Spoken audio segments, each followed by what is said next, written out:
Lungs வந்து அவங்களுக்கு வந்து டெஸ்ட் பண்ணும்போது தான் வந்து இதெல்லாம் இருந்தது. கண்டுபிடிச்சோம்.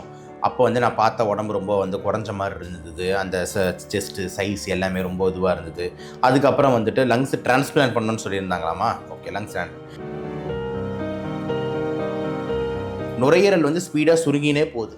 அப்போ நுரையீரல் சுருங்க என்ன ஆகும்னா பேஷண்ட்டுக்கு மூச்சு வாங்க ஆரம்பிச்சிடும், ஆக்சிஜனுக்கு போவாங்க. அப்படின்னு இருக்கும்போது நுரையீரல் மாற்று சிகிச்சை தான் வந்துட்டு இதுக்கு வந்து ஒரு வழியாக இருக்குது. ஆனால் இதில் நீங்கள் நினைக்கிற மாதிரி ஒரு நாளில் இறப்புன்றது நடக்காது சார். ரொம்ப கிராஜுவலாக ப்ராக்ரெசிவாக நின்று ஒரு நாளும் அப்படியே சித்திரவதை பண்ணி கொஞ்சம் கொஞ்சமாக ஆள் வந்து செயலிழப்பாங்க. இந்த ஐஎல்டின்றது இன்னொரு ஒரு பெரிய பிரபலத்துக்கு யார் வந்தது அப்படின்ற நம்மளுக்கு தெரிஞ்ச பிரபலம் அப்படின்னு எடுத்துக்கிட்டிங்கன்னா, நம்ம மீனா மேடமோட ஹஸ்பண்ட் கேள்விப்பட்டிருப்பீங்களே, இறந்தாங்களே மீனா மேடம் ஹஸ்பண்ட். அந்த புறா இதனால தான் அப்படி ஆச்சு. அந்த ஹைப்பர் சென்சிட்டிவ் நிமோனைட்டிஸ் அதெல்லாமே ஐஎல்டிக்கு இருந்தது. அதில் வந்து உங்களுக்கு சிம்டம்ன்றது ஒரு வறட்டிரும்பல், அவ்வளோதான். ரொம்ப தூரம் நடந்தால் கொஞ்சம் மூச்சு வாங்குது. இதை வந்து யாருமே மைண்ட் பண்ண மாட்டாங்க, ஓகேங்களா? ஸோ ஆனால் வந்துட்டு நம்மளுக்கு அந்த சஸ்பிஷன் வரணும். ஏன் வந்துட்டு உங்களுக்கு வறட்டிரும்பல் ஒரு நாள் 2 நாளாக பரவாயில்ல, ஒரு மாதமாக வறட்டிரும்பல் வந்துக்கிட்டே இருக்குது, ஏன் வந்துக்கிட்டு இருக்கு? ஆனால் அந்த இடத்துல வந்து பார்த்தீங்கன்னா நம்ம ஸ்டெத்தஸ்கோப் ரொம்ப முக்கியமான ரோல் ப்ளே பண்ணுது. ஸ்டெத்தஸ்கோப்பு கரெக்டாக ஒரு பாயிண்டில் வச்சாதான் அதை கண்டுபிடிக்கும். ஏன்னா லங்ஸில் ஆக்சிஜன் பற்றாக்குறை, அந்த லங்ஸ் சுருங்கிடுச்சுன்றதுனால ஸோ நீ ஓடி வாங்க வேண்டிய மூச்சு இவங்க உட்காந்துனே வாங்கிடுவாங்க. அப்போ இவ்வளோ எனர்ஜி எங்கேருந்து கிடைக்கும் அப்படின்னா அவங்க உடம்புல இருக்கிற ஃபேட்டை முதல்ல எடுக்குது. அப்போ லேடிஸ்க்கு ஃபேட் எங்கெங்கே இருக்குன்னா இந்த கை கீழ் பகுதியில், இடுப்பு பகுதியில், இந்த பேக் பகுதியில் தான் முதல்ல அவங்களுக்கு ஃபேட் அதிகமாக இருக்கும். அதெல்லாம் அப்படியே சுருங்க ஆரம்பிக்குது. அதுக்கப்புறம் வந்து பார்த்தீங்கன்னா மார்பகங்களில் ஃபேட் இருக்குது, அது அப்படியே எடுக்க ஆரம்பிக்குது.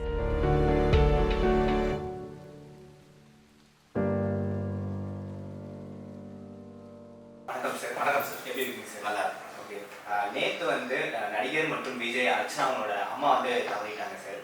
அவங்க அதுக்கு முன்னாடி இன்டர்வியூ சொல்லியிருக்காங்க, அம்மாவுக்கு வந்து அது 2 வயசு ஆச்சு. அம்மா வந்து ரொம்ப உடல்நிலை குறைஞ்சிருச்சு, நல்லா பல்காக இருப்பாங்க, உடல்நிலை குறைஞ்சிருச்சு அப்படிங்கிற மாதிரி விஷயம் சொன்னாங்க. என்ன காரணமாக இருக்குது சார்?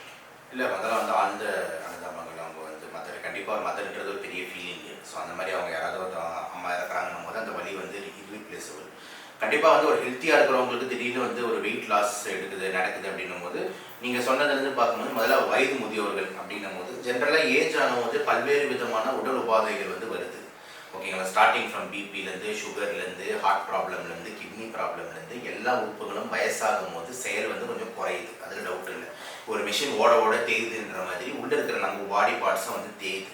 அதனால தான் ஒரு 25-30 வயசில் இருக்கிறது வந்து அதிக ஒரு 60-70 வயசு இருக்க முடியறது இல்லை. அது வந்து ஒரு யதார்த்தமான ஒரு விஷயம். நல்லா பசி எடுக்குது ஆனால் வெயிட்டு குறையுது. இன்னொன்று என்னன்னா பசியும் எடுக்க மாட்டேங்குது, வெயிட்டும் குறைஞ்சினே போகுது. ஸோ இது 2 விதமும். ஸோ நல்லா பசி எடுக்குது, நல்லா சாப்பிட்றேன், ஆனால் வெயிட் ஒரு பார்த்து குறைஞ்சிட்டே போகுதுன்னா 2 முக்கியமான காரணங்கள். ஒன்று அன்கண்ட்ரோல் சுகர். ஓகே, சுகர் அதிகமாக இருக்குது, அதாவது டயபெட்டிஸ் அதிகமாக இருக்குன்னா பசி பயங்கரமாக இருக்கும், ஆனால் வந்து பார்த்தீங்கன்னா வெயிட் ஒரு சைடு அப்படியே போயிட்டே இருக்கும். 2வது ஹைப்பர் தைராய்டு. தைராய்டு வந்து ரொம்ப அதிகமாக சுரந்தாலும் பசி பயங்கரமாக எடுக்கும், ஆனால் வெயிட் குறைஞ்சினே போவாங்க. இது 2 வந்து பார்த்தீங்கன்னா இதில் இந்த சைடில் கான்ட்ராக்டே பார்த்தீங்கன்னா வந்து பசியும் எடுக்கிற, வெயிட்டும் குறையுது அப்படிங்கிற போது பார்த்தீங்கன்னா 2-3 முக்கியமான காரணங்கள். அதில் ஃபஸ்ட்டு வர்ற முக்கியமான கேன்சர் வந்து பார்த்தீங்கன்னா கேன்சர், அதாவது என்னென்னா வந்து மெலிக்னன்சி, அதாவது புற்றுநோய். ஸோ புற்றுநோயில் பார்த்தீங்கன்னா ஆளையே உருக்கும். ஏன்னா கேன்சர்ன்றது ஒரு அப்நார்மல் செல், ஓகே? ஸோ அது வந்து நம்ம எந்த இடத்துல கேன்சர் வந்தாலும் அது வந்து உடம்புல இருக்கிற மொத்த சக்தியும் அது வளர்ந்துனே போகும், நம்ம உடம்பு டவுன் ஆகினே போகும். ஸோ பசியும் கம்மியாகும், ஆளும் குறைவாங்க கேன்சரில். இன்னொரு முக்கியமான காரணம் வந்து பார்த்தீங்கன்னா நம்மளுக்கு தொற்று நோய் லைக் டிபி, காச நோயின்னு கேள்விப்பட்டிருப்பீங்க, டியூபர்குலோசிஸ். இதுலேயும் பார்த்தீங்கன்னா பசியும் எடுக்காது, ஆள் குறைஞ்சிட்டே போவாங்க. ஸோ இதுதான் நான் ப்ராடாக வைக்க வேண்டிய முக்கியமான ஆஸ்பெக்ட். ஸோ ஃபஸ்ட்டு என்ன ஆங்கிளில் வைக்கிறேன்னா, வயசானவங்க வயசு முதிர்ச்சியில் வந்து கண்டிப்பாக செயல் உறுப்புகள்லாம் கொஞ்சம் செயல்கள் டவுன் ஆகுன்றது ஒரு சைடு. இன்னொரு சைடு வெயிட் லாஸ் ஆகுது அப்படின்னும் போது வந்து பசி நல்லா எடுக்க ஆகுதுன்னா அந்த சுகர் மற்றும் இது தைராய்டு, பசி எடுக்காமையே ப்ளஸ் குறையுதுன்னும் போது கேன்சர் மற்றும் டிபி. ஆனால் இதில் முக்கியமான பாயிண்ட் என்னன்னா, இந்த பசி அதிகமாக எடுத்து வெயிட் குறையுதுல இந்த சுகர் மற்றும் தைராய்டு, இதில் உயிரிழப்புன்றது பெருசாக வராது, ஓகேங்களா? அப்போ இந்த 2த்துல ஏதாவது இருக்க வாய்ப்பு. அண்ட் அவங்க ஒரு விஷயம் மென்ஷன் பண்ணியிருந்தாங்க சார், என்னன்னா வந்து இந்த மாதிரி புலுமினரி டெஸ்ட்டுக்கு எடுத்துகிட்டு போகும்போது தான் வந்து அவங்க அம்மாவோட உடம்பு ரொம்ப இழைச்சிருந்தது அப்படின்னு சொன்னாங்க. அதே மாதிரி வந்து அவங்க லங்ஸை வந்து ரீப்ளேஸ்மெண்ட் பண்ணணும், ரீட்ரான்ஸ்பிளான்ட் பண்ணணும் அப்படின்னு சொல்லியிருந்தாங்க. ஸோ அதனால் ஏதாவது காரணமாக இருக்குமா சார்? கண்டிப்பாக சார். இப்போ வந்து லங்ஸ் வந்து அவங்களுக்கு வந்து டெஸ்ட் பண்ணும்போது தான் வந்து இதெல்லாம் இருந்தது, கண்டுபிடிச்சோம். அப்போ வந்து நான் பார்த்த உடம்பு ரொம்ப வந்து குறைஞ்ச மாதிரி இருந்தது. அந்த செஸ்ட்டு சைஸ் எல்லாமே ரொம்ப இதுவாக இருந்தது. அதுக்கப்புறம் வந்துட்டு லங்ஸ் டிரான்ஸ்பிளான்ட் பண்ணணும்னு சொல்லியிருந்தாங்களாமா. ஓகே, லங்ஸ் இந்த ஆங்கிளில் வச்சு பார்க்கும்போது கண்டிப்பாக வந்து ரொம்ப முக்கியமான விஷயம் என்ன அப்படின்னா, நுரையீரல் மாற்று சிகிச்சை பண்ணுறாங்கன்னா இப்போதைக்கு வந்துட்டு இந்தியாவில் வந்து அதுவும் பெண்களுக்கு அதிகமாக பண்ணுறதுக்கு முக்கியமான காரணம் வந்து ஐஎல்டி, இன்டர்ஸ்டிஷியல் லங் டிசீஸ்ன்னு சொல்லக்கூடிய பல்மனரி ஃபைப்ரோசிஸ். தமிழில் சொல்லணும்னா நுரையீரல் சுருக்க நோய் அப்படின்னு சொல்லலாம் சார். அதுக்கு தான் மெயினாக பண்ணுறாங்க. அது பெண்களில் கொஞ்சம் காமன். பெண்களில் எஸ்பெஷலி முடக்குவாத நோயின்னு இருக்குல்ல, இந்த ரொமட்டாய்டு ஆர்த்தரைட்டிஸு, இந்த ஆர்ஸ்டியோ ஆர்த்தரைட்டிஸ், இந்த மாதிரி முடக்குவாத நோய் இருக்கிறவங்களுக்கு நுரையீரல் சுருக்க நோய் வர்றதுக்கு வாய்ப்பு இன்னும் அதிகமாக இருக்குது. ஸோ அந்த மாதிரி இருக்கிறவங்களுக்கு வந்து ட்ரீட்மெண்ட் வந்து பார்த்திங்கன்னா பெருசாக இல்லை. நுரையீரல் வந்து ஸ்பீடாக சுருங்கினே போகுது. அப்போ நுரையீரல் சுருங்க என்ன ஆகுனா பேஷண்ட்டுக்கு மூச்சு வாங்க ஆரம்பிச்சிடும், ஆக்சிஜனுக்கு போவாங்க. அப்படின்னு இருக்கும்போது நுரையீரல் மாற்று சிகிச்சை தான் வந்து இதுக்கு வந்து ஒரு வழியாக இருக்குது. ஆனால் இதில் நீங்கள் நினைக்கிற மாதிரி ஒரு நாளில் இறப்புன்றது நடக்காது சார். ரொம்ப கிராஜுவலாக ப்ராக்ரெசிவாக நின்று ஒரு நாளும் அப்படியே சித்திரவதை பண்ணி கொஞ்சம் கொஞ்சமாக ஆள் வந்து செயலிழப்பாங்க. இதுக்கு தான் மெயினாக நுரையீரலை மாற்றுறாங்க லேடிஸ்க்கு. ரெண்டாவது முக்கியமான காரணம் நுரையீரல் இந்தியாவில் மாற்றுறது வந்து சிஓபிடி, நாள்பட்ட நுரையீரல் அடைப்பு நோய். அது என்ன அப்படின்னு பார்த்தீங்கன்னா வந்துட்டு இந்த சிகரெட் ஸ்மோக்கர்ஸ் இருக்காங்களே, அவங்களுக்குலாம் சிகரெட் ஸ்மோக் பண்ணி லங்ஸ் உள்ள இருக்கிற டியூபெல்லாம் சுருங்கிடுது. அதனாலேயே மாற்றுறாங்க. ஆனால் இவங்க ஃபீமேலாக இருக்கிறதுனால இவங்களுக்கு வந்து பார்த்திங்கன்னா இந்த மாதிரி இருக்கிறதுக்கு வாய்ப்பு வந்து அதிகம். அது ஐஎல்டி ஐபிஎஃப் இருக்கிறதுக்கு வாய்ப்பு அதிகம். இன்னொன்று வந்து பார்த்திங்கன்னா பல்மனரி ஹைப்பர் டென்ஷன், அதாவது நுரையீரலுக்கு போகிற ரத்த குழாய்கள் வந்து ப்ரெஷர் ரொம்ப அதிகமாக இருக்குது. பிரைமரி பல்மனரி ஹைப்பர் டென்ஷன் இருந்ததுன்னா அதுலேயும் வந்து நுரையீரலை மாற்றி வைக்கிறது தான் ஒரு ஆப்ஷனாக இருக்குது. ஸோ இதெல்லாம் தான் நுரையீரல் மாற்றுறதுக்கான முக்கியமான காரணங்கள். ஓகேங்களா? ஆனால் அதில் வந்து உடனே உயிரிழக்காதுன்றது முக்கியமான பாயிண்ட்டு. ஸோ அப்போ இது வந்து ஒன் டே ப்ராசஸ் கிடையாது. ரொம்ப நாளாகவே இந்த ப்ராப்ளம் போயின்னு இருக்கு. இன்றைக்கி வந்து அதை அவுட் பஸ் பண்ணுறாங்க. முன்னாடி இந்த அம்மா இப்போ இல்லை, கொஞ்சம் கொஞ்சமாக போயிட்டாங்க அப்படின்ட்டு. இந்த ஐஎல்டின்றது இன்னொரு பெரிய பிரபலத்துக்கு யார் வந்தது அப்படின்னு நம்மளுக்கு தெரிஞ்ச பிரபலம் அப்படின்னு எடுத்துக்கிட்டிங்கன்னா நம்ம மீனா மேடமோட ஹஸ்பண்ட் கேள்விப்பட்டிருப்பீங்களே, இறந்தாங்களே மீனா மேடம் ஹஸ்பண்ட். அந்த புறா இதனால தான் அப்படி ஆச்சு. அந்த ஹைப்பர் சென்சிட்டிவ் நிமோனைட்டிஸ் அது எல்லாமே ஐஎல்டிக்கு தான் வருது. ஸோ ஐஎல்டின்றது ஒரு ப்ராட் டேர்ம். எந்தெந்த மாதிரி சிம்டம்ஸ்லாம் நமக்கு அது காமிக்குது சார்? ஐஎல்டி பொறுத்த வரைக்கும் சார் ரொம்ப கொடுமையான விஷயம் என்னென்னா வந்துட்டு ப்ராக்ரஸ் ஆக தான் சிம்டம்ஸே ஆரம்பிக்கும். நிறைய டாக்டர்ஸ் கண்டே பிடிக்க முடியாது. நுரையீரல் டாக்டர்னால மட்டும்தான் அதை கண்டுபிடிக்க முடியும். ஓகேங்களா? ஏன் அப்படின்னா அதில் வந்து உங்களுக்கு சிம்டம்ன்றது ஒரு வறட்டிரும்பல், அவ்வளோதான். ரொம்ப தூரம் நடந்தால் கொஞ்சம் மூச்சு வாங்குது. இதை வந்து யாருமே மைண்ட் பண்ண மாட்டாங்க. ஓகேங்களா? ஸோ ஆனால் வந்துட்டு நம்மளுக்கு அந்த சஸ்பிஷன் வரணும். ஏன் வந்துட்டு உங்களுக்கு வறட்டிரும்பல் ஒரு நாள் 2 நாளாக பரவாயில்ல, ஒரு மாதமாக வறட்டிரும்பல் வந்துக்கிட்டே இருக்குது, ஏன் வந்துக்கிட்டு இருக்குன்ட்டு ஒரு தேடுதல் வேட்டையில் இறங்கணும். ஆனால் எல்லாமே ஜென்ரலாக வந்து ஒரு காஃப் சிரப்பு இதை எடு அதை எடு இன்னேலர் எடுன்னு அனுப்பிச்சி விட்ருவாங்க. ஆனால் அந்த இடத்துல வந்து பார்த்திங்கன்னா நம்ம ஸ்டெத்தஸ்கோப் ரொம்ப முக்கியமான ரோல் ப்ளே பண்ணுது. ஸ்டெத்தஸ்கோப்பு கரெக்டாக ஒரு பாயிண்டில் வச்சாதான் அதை கண்டுபிடிக்க முடியும். அந்த பாயிண்ட் தான் பேசஸ் ஆஃப் லங்கோட பேஸில் எடுத்துன்னு போயிட்டு இந்த ஸ்டெத்தை வைக்கும் போது நம்மளுக்கு அழகாக இந்த குழந்தைங்க வந்துட்டு ஒரு கேம் விளையாடுவாங்களே, தண்ணியில் வந்து ஸ்ட்ரா போட்டுட்டு ஊதுங்க, புளு புளு புளு புளு புளு புளுன்னு ஊதுனோம்னா வரும்ல, அந்த மாதிரி ஒரு சவுண்டு கேட்கும். அது பேர் தான் கிரெப்ஸ்ன்னு சொல்லுவாங்க. கிளாசிக்கலாக அந்த கிரெப்ஸு இந்த லோவர் பேசஸில் கேட்கும் போது இது ஐஎல்டின்னு சஸ்பெக்ட் பண்ணிவிட்டு சிடி ஸ்கேன் எடுத்து உறுதி செய்கிறோம். ஓகேங்களா? ஸோ அறிகுறின்னு எடுத்துக்கிட்டிங்கன்னா 2 அறிகுறி தான். ஒன்றே ஃபஸ்ட்டு இம்பார்ட்டன்ட் வறட்டிரும்பல் இதுதான் இருக்கும். ஆனால் ரொம்ப நாளாக இருந்துக்கிட்டே இருக்கும், சரியாகாது. ரெண்டாவது வந்து சுருக்கம் அதிகமாக பேஷண்ட்டுக்கு மூச்சு வாங்க ஆரம்பிக்கும், எக்ஸசைஸ் கெப்பாசிட்டி குறையும். முன்னாடி நான் 2 மாடி ஏறி இருந்தாலும் இப்போ 1 மாடி தான் ஏறுறேன், 1 மாடி ஏறி இருந்தாலும் இப்போ ஏறவே முடியல, நடந்துக்கிட்டு இருந்தாலும் என்னால் இப்போ நடக்க முடியல, இப்போ உட்காந்துருந்தாலே மூச்சு வாங்குதுன்ற மாதிரி ஸ்டேஜஸ் அடிக்க மூச்சு வாங்குற ரேட்டும் அப்படியே அதிகமாகிட்டே போகுது. இதுதான் வந்து பார்த்திங்கன்னா ஐஎல்டியில் முக்கியமான அறிகுறி. இதை தாண்டி வேறு எந்த உறுப்புகளை வந்து பாதிச்சிருக்கோம், இப்போ எக்ஸாம்பிள் முடக்குவாத நோயின்னு சொல்கிறேன், முடக்குவாதத்தில் வரும்னு சொல்கிறேன்.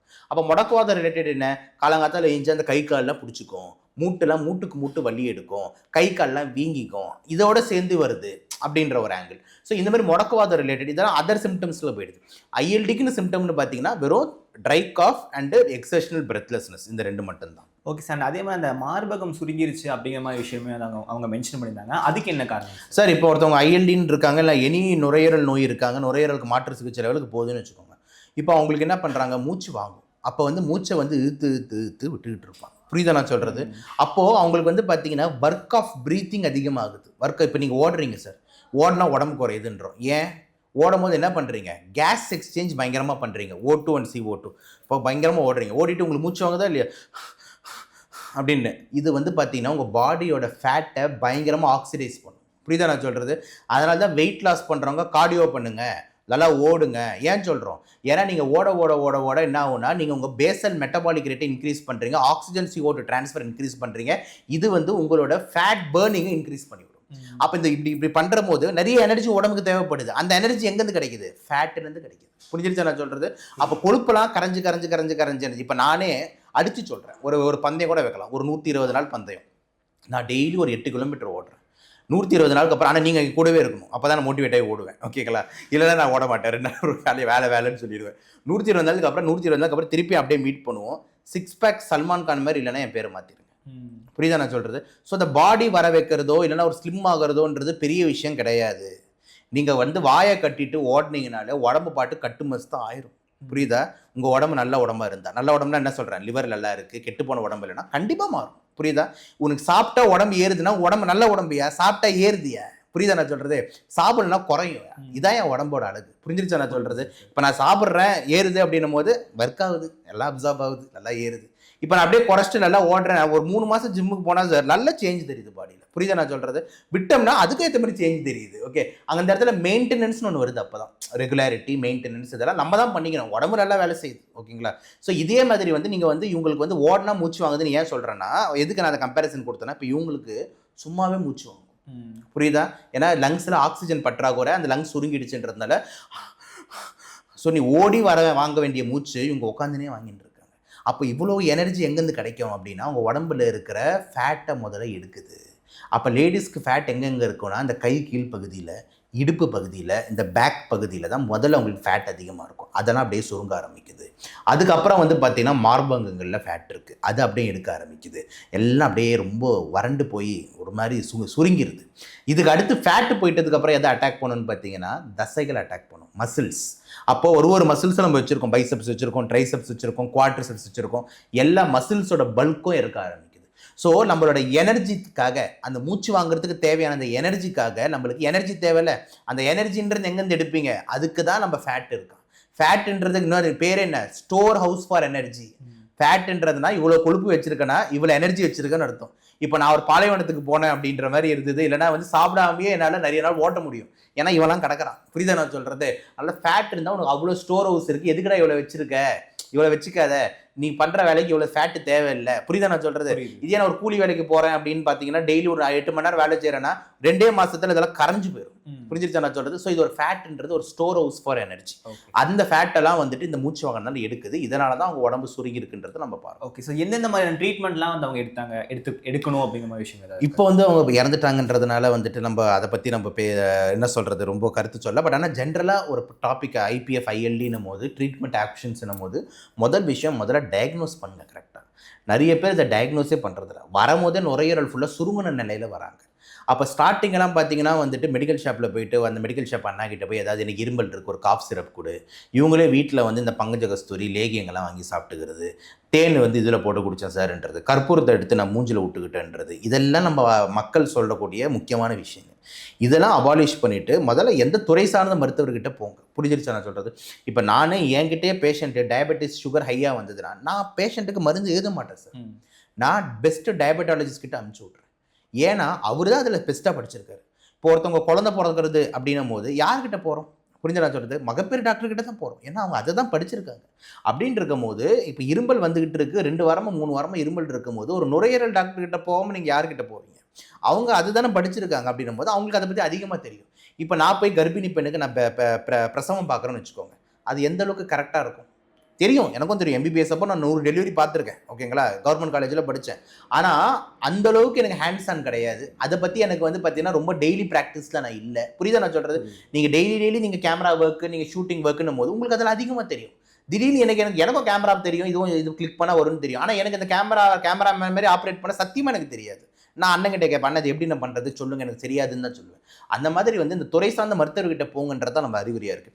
இவங்க எல்லாருமே போய் மெடிக்கல் ஷாப்பில் போய் வாங்கி சாப்பிட்றது, இல்லை ஏதோ லோக்கலில் நம்ம ஒரு டாக்டரை பார்த்து சாப்பிட்றது அப்படின்னும் போது அந்த இடத்துல அவங்க டயக்னோஸ் பண்ணாமல் டைம் லேப்ஸ் ஆகிடுது சார். இதுதான் மெயின் பிரச்சனை.